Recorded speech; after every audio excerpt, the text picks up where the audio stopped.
Je m'appelle Elodie, j'ai 20 ans et aujourd'hui je parle pour la première fois de ce qui m'est arrivé il y a 3 ans. Donc il y a 3 ans, j'ai subi des attouchements de la part de mon ex-beau-père.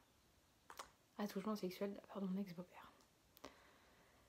Première fois que j'en parle depuis 3 ans parce que je suis quelqu'un de très timide, de très réservé et j'ai intériorisé pendant toutes ces années pour survivre en fait. Moi, ma technique de survie, c'est j'intériorise et puis je parle pas du tout. C'est... En plus, je suis quelqu'un de très solitaire, donc j'ai besoin du moment de solitude, de me retrouver seule. Donc, première fois que j'en parle aujourd'hui, et première fois qu'aujourd'hui, je dis vraiment ce qui s'est réellement passé, parce que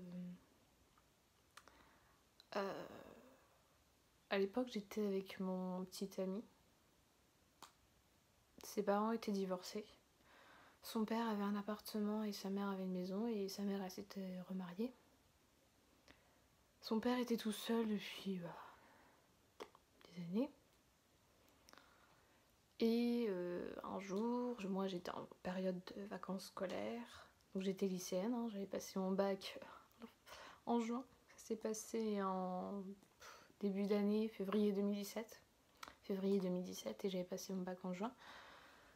Enfin bref. J'étais en vacances et lui était en cours parce qu'il alternait vacances et puis sa formation en entreprise. Je l'attendais et ce jour-là, son père s'est jeté sur moi. J'étais toute seule dans l'appart en fait. Je regardais la télé tranquillement et paf, il m'arrive ça.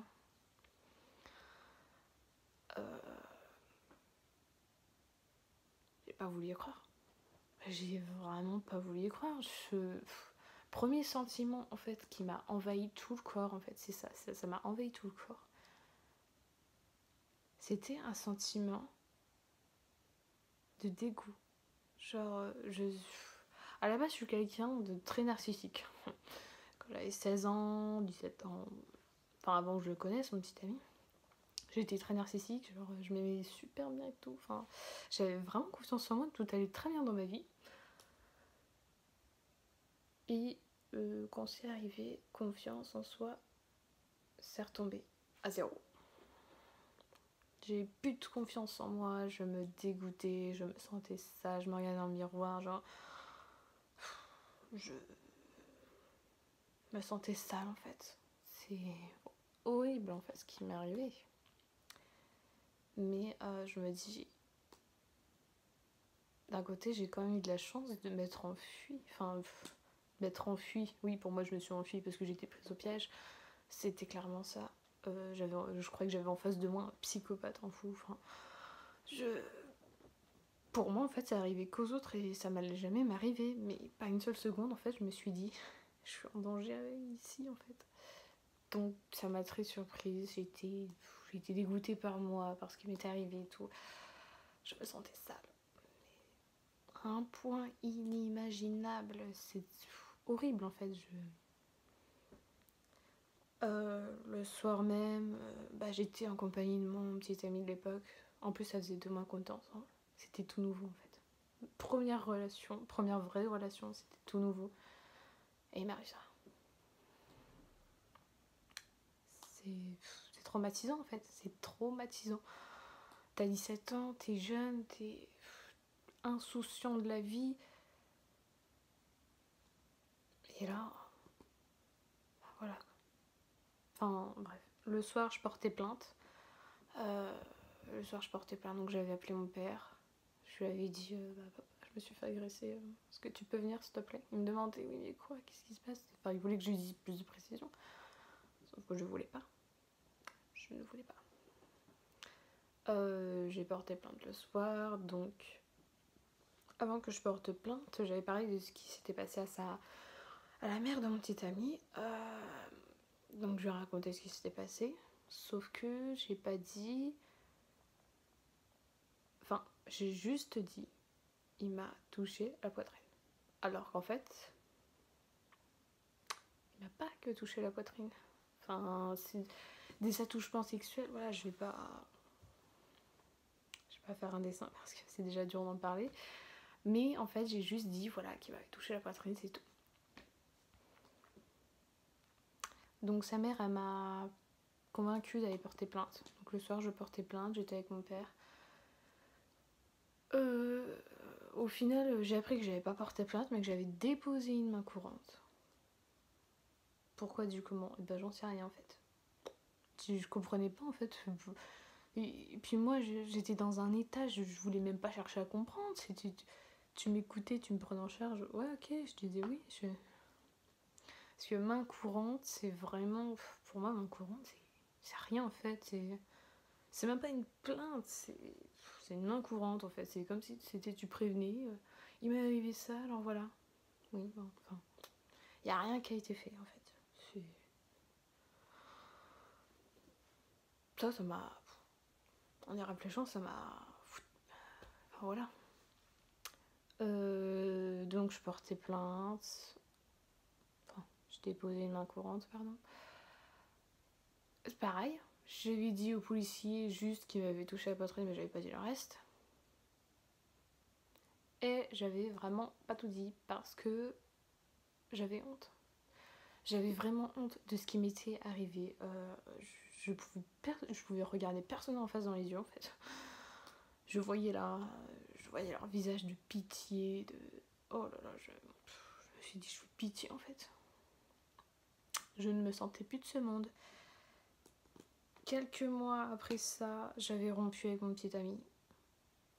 Parce que je pouvais pas en fait. Je pouvais pas envisager un avenir avec le fils de celui qui m'a agressé. Point. Ça s'est arrêté là. Un jour, je me suis dit stop.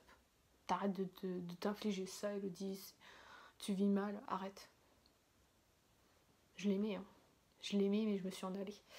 Je me suis dit, j'arrête de souffrir réellement en fait. Enfin, voilà. Même si je souffrais encore, je l'aimais encore. Bon, après, voilà. J'avais un petit peu oublié au fil du temps. Donc après, voilà, ma vie se reconstruisait peu à peu. Mais avant que je rompe avec lui,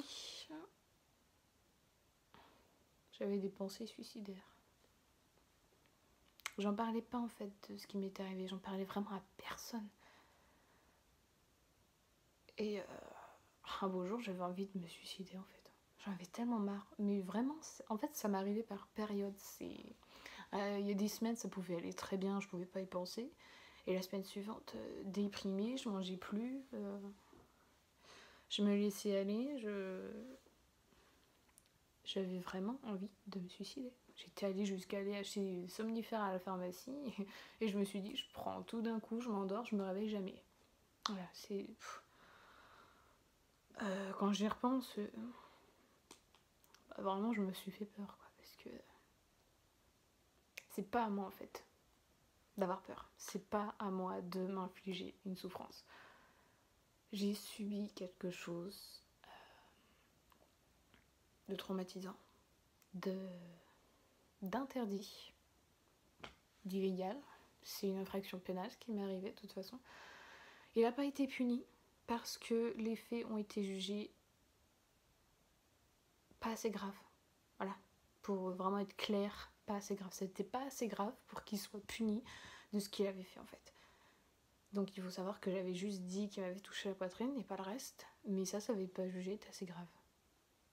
Mais pour moi en fait, à partir du moment où un inconnu pose ses mains sur toi où t'as pas été d'accord, tu dis non, tu dis t'arrêtes, parce que moi je m'étais débattue dans ce moment-là, j'avais dit enfin voilà, et continuer. Fallait que ce soit plus grave. Ça voulait dire quoi? Fallait que je sois violée pour qu'il soit puni. Et puis après c'est facile parce que enfin c'est facile. Il y a aussi le manque de preuves, parce que c'est sa parole contre la mienne. Ce jour-là, j'étais toute seule avec lui. Comment est-ce que je peux prouver mon innocence si j'étais toute seule avec lui, si pas une seule seconde, je m'attendais à ça en fait. Enfin, pas une seule seconde, je vais me dire, bah tiens, je vais l'enregistrer, comme ça j'aurai les preuves s'il m'arrive un truc. Bah non, en fait, la vie, elle fonctionne pas comme ça. Donc voilà. Et pour terminer, parce que voilà, je n'ai reçu aucun soutien de mes proches de cette histoire, vraiment. J'ai vraiment été toute seule pendant 3 ans. Parce que là, déjà j'avance d'un pas, je dis que je suis plus toute seule. Pour moi c'est un petit pas dans la guérison. Mais j'ai vraiment été toute seule, j'ai eu aucun soutien. À part le soutien de mon petit ami actuel, avec qui voilà, ça fait 1 an que je suis avec. C'est le seul qui m'a vraiment aidé à aller mieux. Et qui m'a aussi un petit peu convaincue à témoigner. Parce qu'un jour il m'a dit arrête de ressasser. Arrête de ressasser parce que j'y pensais souvent. Je fondais en larmes dans ses bras. J'étais bien mais je fondais en larmes. Il m'a dit arrête de ressasser, ça te rend mal. Ça te rend mal. Et c'est ça qui m'a fait changer d'avis en fait. Je me suis dit, elle a raison. J'ai 20 ans. J'ai envie de profiter de ma vie. J'ai pas envie de me hanter avec ça. Même si voilà, il a jamais été puni, etc. De parler, ça me libère en fait. Là, au début, j'étais vraiment stressée, mais là, je me sens en fait vraiment libérée. Et je pense qu'on devrait toutes faire ça. Même si on se sent condamné, on sent qu'on n'aura jamais justice.